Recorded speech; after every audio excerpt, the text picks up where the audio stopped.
सियावर रामचंद्र की जय। मेरे प्यारे देशवासियों, राम राम।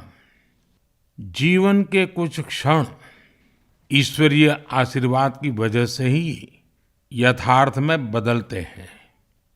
आज हम सभी भारतीयों के लिए, दुनिया भर में फैले राम भक्तों के लिए ऐसा ही पवित्र अवसर है। हर तरफ प्रभु श्री राम की भक्ति का अद्भुत वातावरण, चारों दिशाओं में राम नाम की धुन, राम भजनों की अद्भुत सौंदर्य माधुरी। हर किसी को इंतजार है 22 जनवरी का, उस ऐतिहासिक पवित्र पल का। और अब अयोध्या में रामलला की प्राण प्रतिष्ठा में केवल 11 दिन ही बचे हैं। मेरा सौभाग्य है कि मुझे भी इस पुण्य अवसर का साक्षी बनने का अवसर मिल रहा है। ये मेरे लिए कल्पनातीत अनुभूतियों का समय है। मैं भावुक हूँ, भाव विह्वल हूँ। मैं पहली बार जीवन में इस तरह के मनोभाव से गुजर रहा हूँ। मैं एक अलग ही भाव भक्ति की अनुभूति कर रहा हूँ। मेरे अंतर मन की ये भाव यात्रा मेरे लिए अभिव्यक्ति का नहीं, अनुभूति का अवसर है। चाहते हुए भी मैं इसकी गहनता, व्यापकता और तीव्रता को शब्दों में बांध नहीं पा रहा हूं। आप भी भली भांति मेरी स्थिति समझ सकते हैं। जिस स्वप्न को अनेकों पीढ़ियों ने वर्षों तक एक संकल्प की तरह अपने हृदय में जिया, मुझे उसकी सिद्धि के समय उपस्थित होने का सौभाग्य मिला है। प्रभु ने मुझे सभी भारतवासियों का प्रतिनिधित्व करने का निमित्त बनाया है। निमित्त मात्रम भव सव्यसाचिन। ये एक बहुत बड़ी जिम्मेदारी है। जैसा हमारे शास्त्रों में भी कहा गया है, हमें ईश्वर के यज्ञ के लिए, आराधना के लिए स्वयं में भी दैवीय चेतना जागृत करनी होती है। इसके लिए शास्त्रों में व्रत और कठोर नियम बताए गए हैं, जिन्हें प्राण प्रतिष्ठा से पहले पालन करना होता है। इसलिए आध्यात्मिक यात्रा की कुछ तपस्वी आत्माओं और महापुरुषों से मुझे जो मार्गदर्शन मिला, उन्होंने जो यम नियम सुझाए हैं, उसके अनुसार मैं आज से 11 दिन का विशेष अनुष्ठान आरंभ कर रहा हूं। इस पवित्र अवसर पर मैं परमात्मा के श्री चरणों में प्रार्थना करता हूं, ऋषियों, मुनियों, तपस्वियों का पुण्य स्मरण करता हूं और जनता जनार्दन जो ईश्वर का रूप है, उनसे प्रार्थना करता हूं कि आप मुझे आशीर्वाद दें, ताकि मन से, वचन से, कर्म से मेरी तरफ से कोई कमी ना रहे।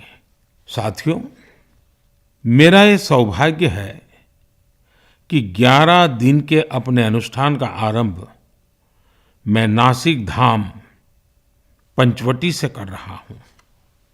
पंचवटी वो पावन धरा है जहां प्रभु श्री राम ने काफी समय बिताया था। और आज मेरे लिए एक सुखद संयोग ये भी है कि आज स्वामी विवेकानंद जी की जन्म जयंती है। ये स्वामी विवेकानंद जी ही तो थे जिन्होंने हजारों वर्षों से आक्रांतित भारत की आत्मा को झकझोरा था। आज वही आत्मविश्वास भव्य राम मंदिर के रूप में हमारी पहचान बनकर सबके सामने है। और सोने पर सुहागा देखिए, आज माता जीजाबाई जी की जन्म जयंती है। माता जीजाबाई जिन्होंने छत्रपति शिवाजी महाराज के रूप में एक महामानव को जन्म दिया था। आज हम अपने भारत को जिस अक्षुण्ण रूप में देख रहे हैं, इसमें माता जीजाबाई जी का बहुत बड़ा योगदान है। और साथियों, जब मैं माता जीजाबाई का पुण्य स्मरण कर रहा हूँ तो सहज रूप से मुझे अपनी माँ की याद आना बहुत स्वाभाविक है। मेरी माँ जीवन के अंत तक माला जपते हुए सीताराम का ही नाम भजा करती थी। साथियों, प्राण प्रतिष्ठा की मंगल घड़ी, चराचर सृष्टि का वो चैतन्य पल, आध्यात्मिक अनुभूति का वो अवसर, गर्भगृह में उस पल क्या कुछ नहीं होगा। साथियों, शरीर के रूप में तो मैं उस पवित्र पल का साक्षी बनूंगा ही, लेकिन मेरे मन में, मेरे हृदय के हर स्पंदन में 140 करोड़ भारतीय मेरे साथ होंगे।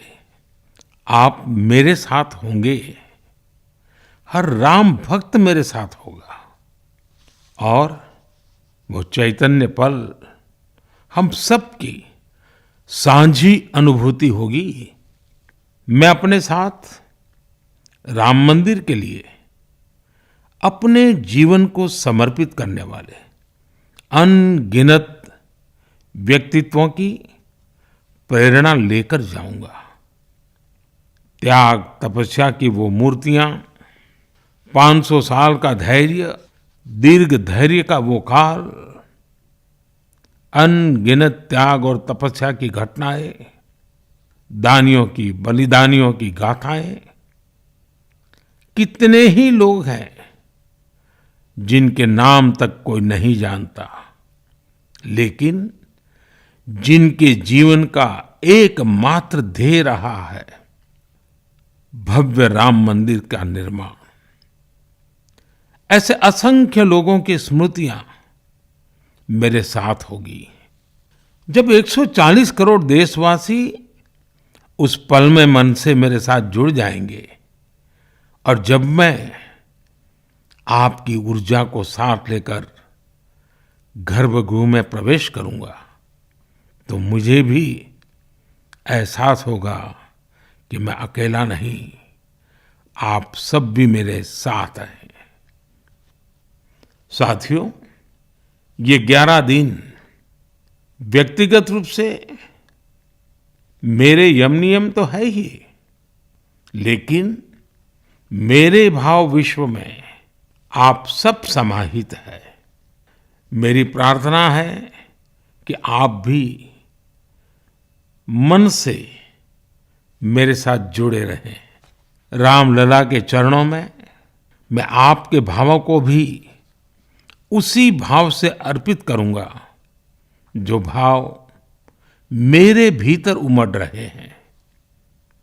साथियों, हम सब इस सत्य को जानते हैं कि ईश्वर निराकार है, लेकिन ईश्वर साकार रूप में भी हमारी आध्यात्मिक यात्रा को बल देते हैं।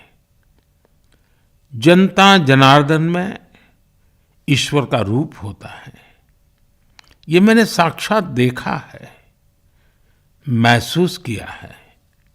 लेकिन जब ईश्वर रूपी वही जनता शब्दों में अपनी भावनाएं प्रकट करती है, आशीर्वाद देती है, तो मुझ में भी नई ऊर्जा का संचार होता है।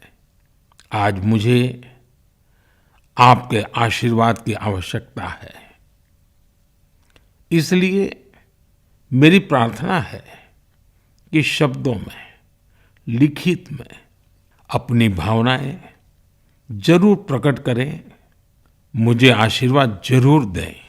आपके आशीर्वाद का एक एक शब्द मेरे लिए शब्द नहीं, मंत्र है। मंत्र की शक्ति के तौर पर वो अवश्य काम करेगा। आप अपने शब्दों को, अपने भावों को नमो ऐप के माध्यम से सीधे मुझ तक पहुंचा सकते हैं। आइए हम सब प्रभु श्री राम की भक्ति में डूब जाएं। इसी भाव के साथ आप सभी राम भक्तों को कोटि कोटि नमन। जय सिया राम, जय सिया राम, जय सिया राम।